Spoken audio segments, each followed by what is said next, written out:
Good morning, guys. Welcome back to Workout Wednesday. I am April Dupree with Mackie Showstone, fitness and nutrition expert. Today we are continuing about talking about the thoracic spine workout series. So this is the area between your neck basically and your low back, and we get a lot of issues with this, especially from working from home. So Mackie's going to show us an exercise called the Y, and there's a couple of different letters in this exercise that he's going to explain as well. So tell us a little bit more. These are one of the exercises that I'm doing in therapy. Many of you guys know I recently have been out for a couple of months from a surgery, and so I'm excited for Mackie to show you all this.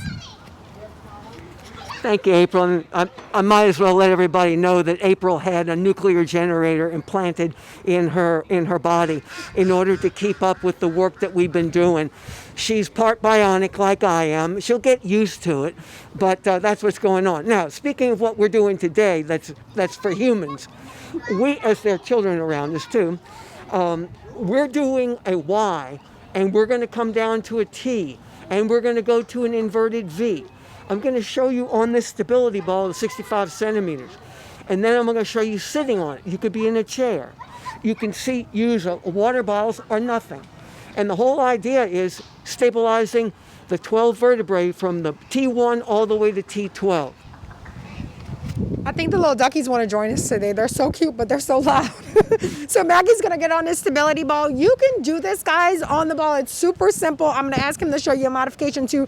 Notice that his thumbs are up and he's going in that upward Y motion, making sure that your knees are at least hip width apart. He's going to now go into his W motion, palms go down, pulling those elbows all the way back and then reaching them out. So you're going to tighten up your rhomboids or your shoulder blade muscles, and that really is going to help with your posture.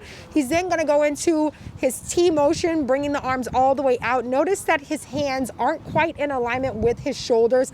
They're slightly below, just so he makes sure that he stays nice and healthy and doesn't create that impingement in the shoulders. Doing a few sets of those. Arms are then going to go to by his side.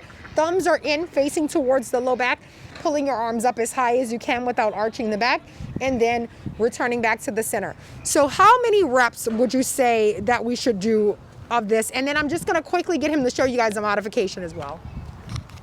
Thank you. I would suggest that you start out with 10, because remember, it's 10, 10, 10, and 10. So that's going to get a lot of repetitions in the thoracic area. Remember, keep your neck neutral. I was looking down. And I'm going to show you now seated. I might just pick up the 2 water bottles. Great, so we got about 30 seconds left. We're quickly gonna go run through these modifications. Seated, you can use a workout ball or you can just sit in a chair. Mackie has his arms out, palms are facing in, pulling those elbows and arms all the way back. He's gonna go into that W motion, pulling his elbows down and then coming up, of course, going into the T all the way out. Palms are facing the front. He can also put the arms down if he'd like, or palms down, and then bringing those arms all the way by his side, pulling them back. Elbows are nice and straight, perfect. So he can show that posture, leaning forward slightly without bringing that chin into the chest. So do, again, starting at about 10 reps of these. You can increase to 20 or 30 if you'd like, but start out small. Thank you guys so much for joining us this morning. You can check out all of these exercises at wwltv.com or mackieshowstone.com. If you're visiting WWL's website, click on the Health tab. See you next week.